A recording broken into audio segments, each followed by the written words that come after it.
We're going to look at this video at the solution to CCEA C2 2017 question 7 logarithms question. Now this is a legacy paper, so it's one of the older ones, but these things could come up. Now the question says, this part of the question says, prove that log the base a of x to the power of n is equal to n log the base a of x. Now I'm not going to do that straight away. I'm going to do two other proofs before that. So just to show you, so this isn't what the question's asking, but these are proofs that you need. So you need to be able to prove three things. You need to be able to prove this one, the first rule of logs, the second rule of logs, and this. So any one of these could come up in the exam. So I'm going to show you all three here today. So to do this, we're going to look at the first one here. Your method is to let p equal log the base a of x and let q equal log the base a of y. That means by your basic definition of logs, and the basic definition of logs is the following. It says the log of a number to a given base is the power to which the base must be raised to get that number. So this one here, the p equals log the base a of x. The base is a, so a to the power of p must give me x. Likewise, over here, the one on the right, the base is a, so a to the power of q must give me y. Now that is tricky. I'm not going to pretend that's easy, it's definitely not. Okay, now if we do x times my y, what you're going to get is a to the power of p times a to the power of q. And using your rules of indices, that's a to the power of p plus q. Now if you take logs, so just say take logs, so that's going to be log the base a of xy is equal to log the base a of a to the power of p plus q. And what happens here, you have log the base a of a to the power of something, so that just cancels that out.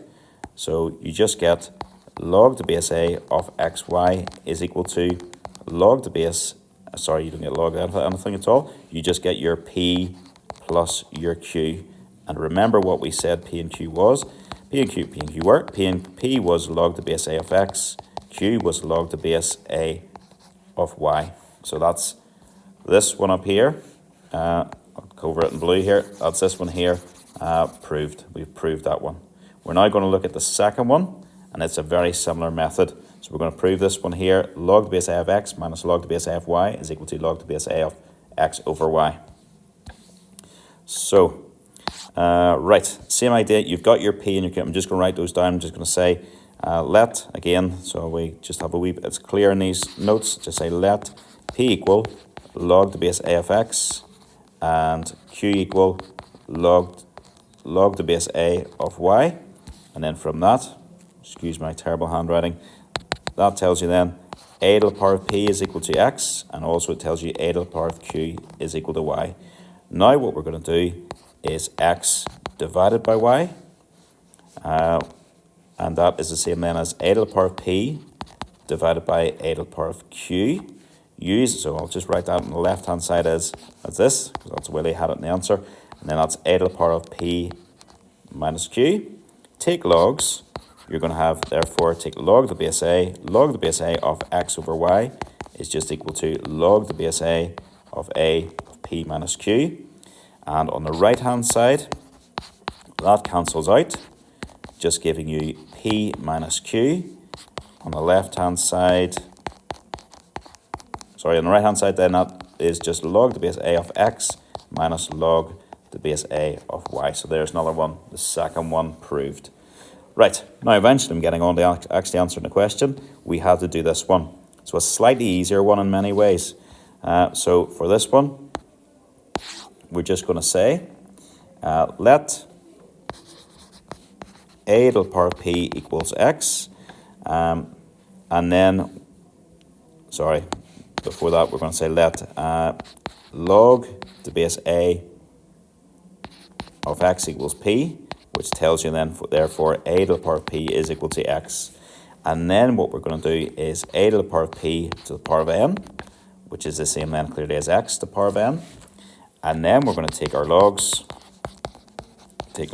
so log to the base, add a wee line in there, add a wee line in here, that's a to the power of pn is equal to x to the power of n, and then take logs. That's log to the base a of a to the power of pn is equal to log to the base a of x to the power of n.